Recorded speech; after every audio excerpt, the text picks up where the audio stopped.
अयोध्या में राम मंदिर बनने और अंतिम बार तोड़े जाने तक का इतिहास।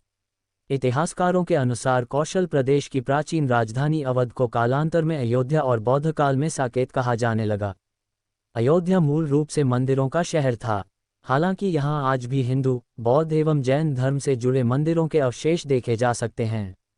जैन मत के अनुसार यहाँ आदिनाथ सहित 5 तीर्थंकरों का जन्म हुआ था। बौद्ध मत के अनुसार यहाँ भगवान बुद्ध ने कुछ माह विहार किया था। अयोध्या को भगवान श्रीराम के पूर्वज विवस्वान सूर्य के पुत्र वैवस्वत मनु ने बसाया था। तभी से इस नगरी पर सूर्यवंशी राजाओं का राज महाभारत काल तक रहा। यहीं पर प्रभु श्रीराम का राजा दशरथ के महल में जन्म हुआ था। महर्षि वाल्मीकि ने भी रामायण में जन्मभूमि की शोभा एवं महत्ता की तुलना दूसरे इंद्रलोक से की है। धन धान्य व रत्नों से भरी हुई अयोध्या नगरी की अतुलनीय छटा एवं गगनचुंबी इमारतों के अयोध्या नगरी में होने का वर्णन भी वाल्मीकि रामायण में मिलता है। कहते हैं कि भगवान श्रीराम के जल समाधि लेने के पश्चात अयोध्या कुछ काल के लिए उजाड़ सी हो गई थी, लेकिन उनकी जन्मभूमि पर बना महल वैसे का वैसा ही था। भगवान श्रीराम के पुत्र कुश ने एक बार पुनः राजधानी अयोध्या का पुनर्निर्माण कराया। इस निर्माण के बाद सूर्यवंश की अगली 44 पीढ़ियों तक इसका अस्तित्व आखिरी राजा महाराजा बृहदबल तक अपने चरम पर रहा। कौशलराज बृहदबल की मृत्यु महाभारत युद्ध में अभिमन्यु के हाथों हुई थी। महाभारत के युद्ध के बाद अयोध्या उजड़ सी हो गई, मगर श्रीराम जन्मभूमि का अस्तित्व फिर भी बना रहा।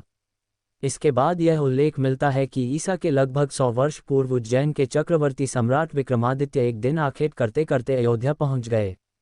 थकान होने के कारण अयोध्या में सरयू नदी के किनारे एक आम के वृक्ष के नीचे वे अपनी सेना सहित आराम करने लगे। उस समय यहाँ घना जंगल हो चला था, कोई बसावट भी यहाँ नहीं थी। महाराज विक्रमादित्य को इस भूमि में कुछ चमत्कार दिखाई देने लगे। तब उन्होंने खोज आरंभ की और पास के योगी व संतों की कृपा से उन्हें ज्ञात हुआ कि यह श्रीराम की अवध भूमि है। उन संतों के निर्देश से सम्राट ने यहाँ एक भव्य मंदिर के साथ ही कूप, सरोवर, महल आदि बनवाए। कहते हैं कि उन्होंने श्रीराम जन्मभूमि पर काले रंग के कसौटी पत्थर वाले 84 स्तंभों पर विशाल मंदिर का निर्माण करवाया था।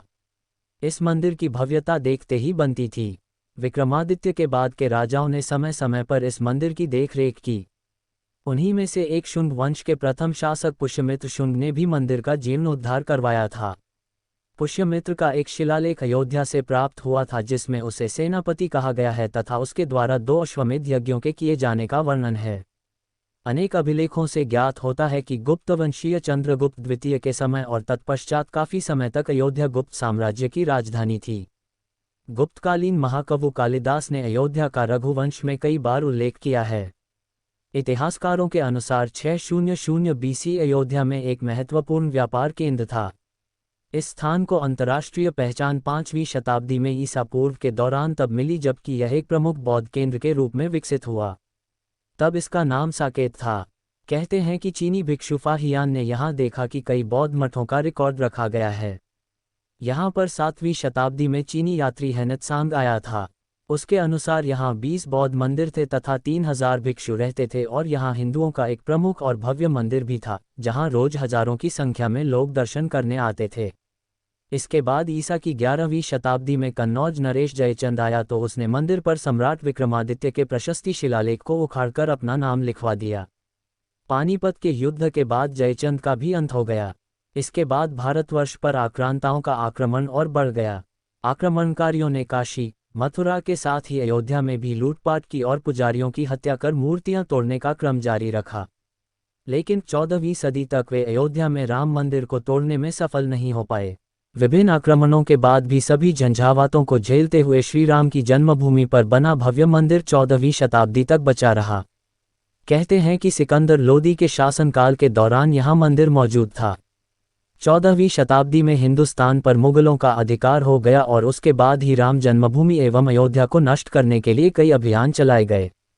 अंततः 1527 व 28 में इस भव्य मंदिर को तोड़ दिया गया और उसकी जगह बाबरी ढांचा खड़ा किया गया। 1992 विवादित ढांचा गिरा। तारीख थी 6 दिसंबर 1992। इस दिन अयोध्या पहुंचे हजारों कारसेवकों ने विवादित ढांचा गिरा दिया। 2019 सुप्रीम फैसला और मंदिर निर्माण का रास्ता साफ। 6 अगस्त 2019 को सर्वोच्च न्यायालय ने प्रतिदिन सुनवाई शुरू की। 16 अक्टूबर 2019 को सर्वोच्च न्यायालय में सुनवाई पूरी हुआ और कोर्ट ने फैसला सुरक्षित रख लिया। इससे पहले 40 दिन तक लगातार सुप्रीम कोर्ट में सुनवाई हुई। 2020 अयोध्या में मंदिर की आधारशिला के साथ निर्माण शुरू।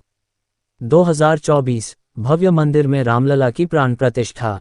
22 जनवरी 2024 की वह ऐतिहासिक तारीख थी जब मंदिर में भगवान राम की प्राण प्रतिष्ठा हुई।